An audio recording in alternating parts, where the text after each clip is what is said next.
vos paroles disparaissent. Qu'est-ce qui fait ça? Pendant vos réunions de ministres, vous étiez Premier ministre. Je voudrais un peu savoir, ça se passe comment? Vous avez le temps de discuter avec le président ou comment? Ou c'est le président qui impose? Et pour terminer, je vous donne une petite phrase qui sera comme le devoir pour vous à transmettre aux politiciens congolais. Vous devez faire de la politique d'un métier. Je dis et je vous remercie. Pour faire la politique un métier. Ok, merci. Bon, par rapport à la première observation, moi je ne partage pas votre analyse, excusez-moi d'être prétentieux en ce qui me concerne. C'est-à-dire, loin du gâteau, je fais beaucoup de bruit, etc. Après du gâteau, non. Permettez-moi, parce que alors là, c'est une provocation positive. Hein. Moi, je vois les choses du bon côté en tant que citoyen. Non, en tant que citoyen, vous devez être sévère avec nous. On en a besoin d'ailleurs pour mieux faire. Non, je ne suis pas ceux qui font des bruits quand ils sont loin du gâteau et quand ils sont non. Moi, j'ai été, j'allais dire, mon gouvernement aura été charitable. Ne nous entêtons pas face aux chiffres qui eux-mêmes sont têtus. À chaque fois que la richesse a augmenté, nous l'avons partagé avec la population. Pour faire mieux, il faut mourir. Je n'ai pas envie de faire beaucoup de commentaires là-dessus. Mais c'est moi que je ne parlais pas beaucoup. Mais sachez que les fonctionnaires passaient venus chez moi le matin, ils prenaient le café parce qu'ils étaient toujours là pour jeter les cailloux et je les recevais. Le médecin, je le recevais, je discutais avec eux comme des amis parce qu'on a aussi connu à l'université. Les profs d'université, je les recevais, on discutait des journées, des semaines pour qu'on trouve la solution ensemble. Je les recevais comme mes anciens maîtres. Les magistrats, ils étaient tout le temps chez moi. Les fonctionnaires, mais quand j'étais ministre du budget, je ne faisais que discuter de ça. Parce qu'en réalité, je voulais bien aider le patriarche Bizenga qui a la primature, avait autre chose à faire.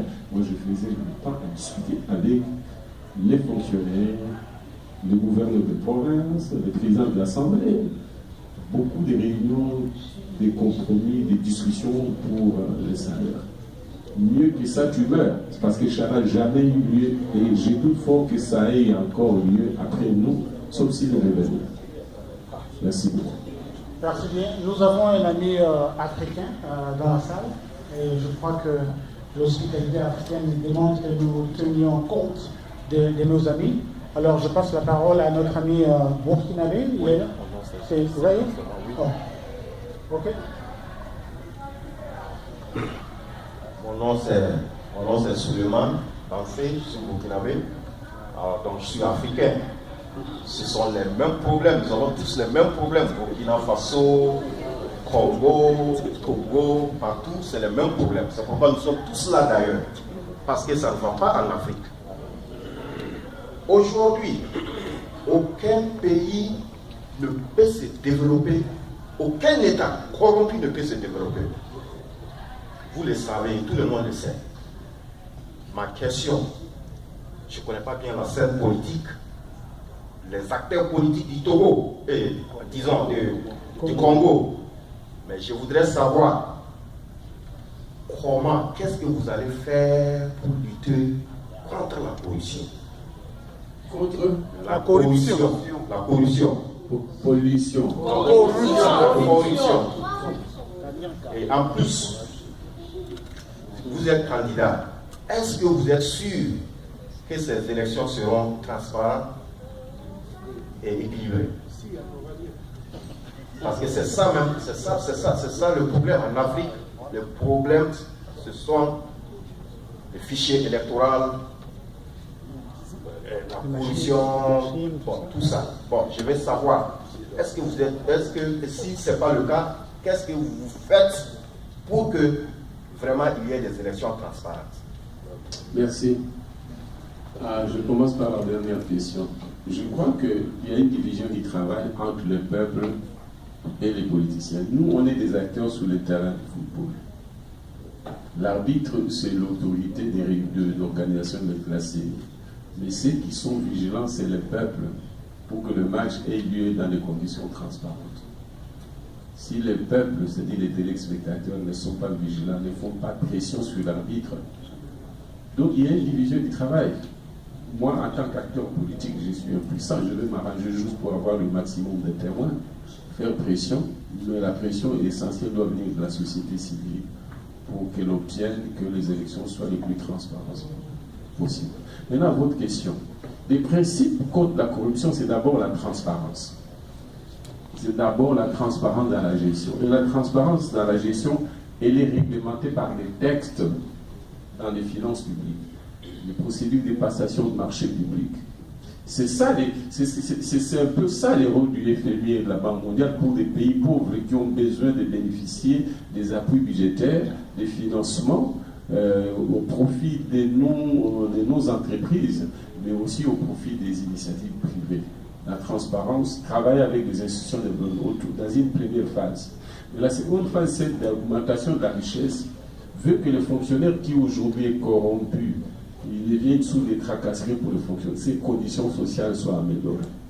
Tant qu'on sera en dessous du seuil de pauvreté, vous ne pouvez pas obtenir les rendements qu'il faut, la qualité de prestation et la transparence. Parce que tout ce qui s'est fait dans l'administration publique, ça passe par la fonction publique, par les fonctionnaires. Donc, gestion, transparence, introduire des réformes et travailler avec la communauté internationale pour créer les bases de l'amélioration des climats d'affaires, de l'augmentation des investissements, de l'augmentation du gâteau et des rémunérations dans les bonnes conditions. Vous savez, quand un fonctionnaire il a un crédit maison qu'il doit payer en 20 ans, il y a des comportements qu'il ne peut plus développer, sinon il perd son crédit, il perd sa maison. Il y a un seuil de sécurité sociale qu'il faut garantir pour rendre les gens assez fidèles, assez disciplinés pour préserver leurs intérêts. Mais s'il se trouve malheureusement que ces intérêts à préserver n'existent pas, d'où les comportements qu'on constate chez les policiers congolais, chez les fonctionnaires, mais les dirigeants, et ne se soumettant pas à l'exigence de la transparence, évitent de travailler avec les institutions qui peuvent vous aider, qui peuvent vous accompagner dans la mise en forme. Il se trouve que la corruption s'élargit et le budget de l'État baisse, n'augmente pas, alors que le PIB augmente. Voilà ce que je peux vous dire en grande ligne, c'est la gestion dans la transparence. Merci beaucoup et je vous remercie pour avoir... je vais répondre à ta question quand on sera dans le couloir. Merci et à la prochaine occasion.